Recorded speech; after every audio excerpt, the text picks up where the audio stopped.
যে কারণে নায়ক ফারুকের গ্রামের বাড়িতে ছুটে গেলেন ডিপজল। চলুন জানা যাক বিস্তারিত।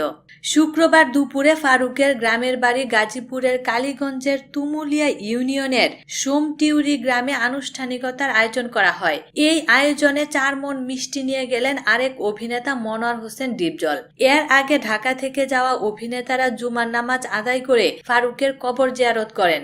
এদের মধ্যে ছিলেন জায়েদ খান, মনোয়ার হোসেন ডিপজল, মিশা সওদাগর, অভিনেতা জয় চৌধুরী সহ আরো অনেকেই। এরপর তারা ফারুকের কবরে ফুল দিয়ে শ্রদ্ধা জানান।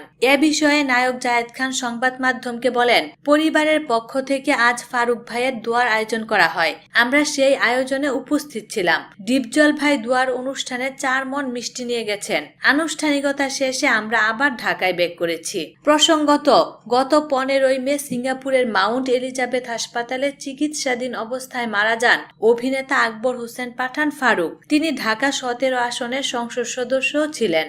বিনোদন জগতের খবরাখবর পেতে আমাদের পাশে থাকার জন্য আপনাকে আন্তরিক ধন্যবাদ।